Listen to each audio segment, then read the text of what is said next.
அரசாங்கத்துக்கு நான் என்ன கோரிக்கை வைக்கணும், அவர் சொல்கிறதெல்லாம் என்ன நடக்குதுங்க? தண்ணி நிற்கிது.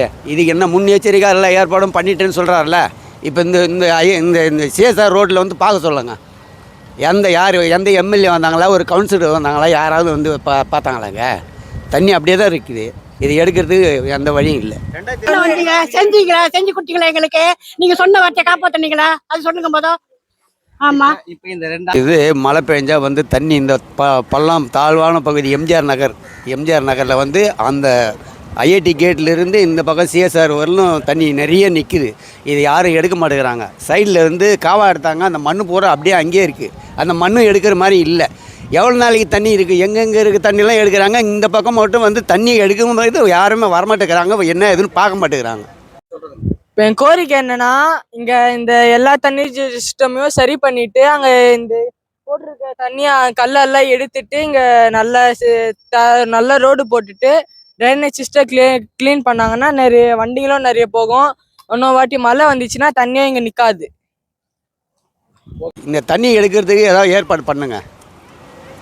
இது வந்து எல்லா நாளும் இப்படி தான் நடக்குமா? எல்லா வருஷமும் இப்படி தான் வருதா? இல்லை இந்த வருஷம் இல்லை எல்லா வருஷம்னா மழை பெய்ஞ்சதுனாக்கா இந்த ஏரியாவில் தண்ணி அப்படியே நிற்கும். எந்த வருஷம் யாரும் ஸ்டெப் எடுக்கல இதுவரையிலும். என்ன எதுன்னு தெரியல. நான் வந்து கிட்டத்தட்ட வந்து இப்போ இங்கே வந்து தரமணிக்கு இந்த எம்ஜிஆர் நகரிகா வந்து 20 வருஷம் ஆகுது. 20 வருஷத்துக்கு முன்னே வந்து அவ்வளோ தண்ணி நிற்காது. மழை பெஞ்சதுன்னா தண்ணி கம்பல்சரி நிற்கிது. அந்த தண்ணி எடுக்கிறதுக்கு யாரும் வரமாட்டாங்க.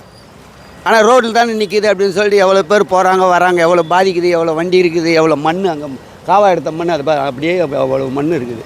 எப்படி தண்ணி போகும்? இது யாரும் எடுக்கிறதுக்கு யாரும் வரமாட்டாங்க. காவா எடுத்த மண் எவ்வளோ நாளாக இங்கே இருக்குது? அது இப்போ ஒரு 2-3 மாதமாக இருக்குது. 3 மாதம். இதுக்கு அந்தாண்ட கோயிலுக்கு அந்தாண்டி முன்னெச்சரிக்கை ஏற்பாடெல்லாம் முன்னாடி பண்ணிட்டோம் அப்படின்னு சொல்லியிருக்காங்க. இங்கே என்ன சார் ஏற்பாடு பண்ணிக்கிறாங்க? ஒன்றுமே ஏற்பாடு பண்ணலையே. தண்ணி அப்படியே தான் நிற்கிது. முன்னெச்சரிக்கை என்ன ஏற்பாடு பண்ணாங்க? யாரும் வந்தாங்கங்க? யாருமே வரல. யாரும் வரல. இதுவரையிலும் யாரும் வரல. என்ன எதுன்னு வந்து பார்க்குறவங்க யாரும் வரல. தண்ணி அப்படியே ரோட்டில் அப்படியே தண்ணி நிற்கிது. இல்லை 2 மணி நேரம் பெஞ்ச மழைக்கு இவ்வளோ தண்ணி வந்து. ஆமாம், இன்னும் தொடர்ந்து மழை பெஞ்சுன்னா இடுப்பு ஊரிலும் தண்ணி நிற்கும். இவ்வளோ நிற்கும் இந்த தண்ணி. இவ்வளோ வரலும் இந்த தண்ணி. ஒரு சில வீட்டிலாம் தண்ணி இப்போ உள்ளே போயிடுச்சு வீட்டுக்குள்ளே. இல்லை, எங்கள் வீட்டெலாம் தண்ணி உள்ளே போகல. வீட்டுக்குள்ளே தண்ணி போகல, ரோட்டில் தண்ணி நிற்கிது. தாழ்வான வீடெல்லாம் வந்து நிறைய தண்ணி உள்ளே போகும் வீட்டுக்குள்ளே. எடப்பாடி ஆட்சியில் கரெக்டாக இருந்ததா இல்லை டிஎம்கே ஆட்சியில் கரெக்டாக இருந்ததான்னு சொல்கிறீங்களா? அது வந்து எடப்பாடி ஆட்சியில் வந்து தண்ணி இருந்தனாக்கா வண்டி வந்து எடுத்துடுறாங்க. இப்போ இந்த மாதிரி காவாவில் வந்து எடுத்து விட்ருவாங்க. போன வருஷம் 2 வருஷத்துக்கு முன்னாடி அவர் ஆட்சி இருக்கும்போது கரெக்டாக பண்ணியிருந்தாங்க. தண்ணி இப்போ நிற்கிறது அப்படியே தான் நிற்கும். இது எடுக்கிறதுக்கு என்ன ஏதுன்னு ஏற்பாடு பண்ணுறதுக்கு ஒன்றுமே வழி இல்லை. ஆனால் யாரும் வரல. சரி, ஓகே. தண்ணி வந்திருக்கேன். ரொம்ப கஷ்டப்பட்டு வீட்டு போகிறது, ஆஃபீஸ் போகிறது ரொம்ப கஷ்டமாக இருக்கேன். வேளச்சேரிலேருந்து தரமணி வரைக்கும் பார்த்தோன்னா மழை இதெல்லாம் எப்படி இருக்குது? மழை பெஞ்சு தண்ணி தேங்கி தான் நிற்குதுண்ணா. தண்ணி தேங்கி தான் நிற்குது. ஆமாம். தமிழக அரசு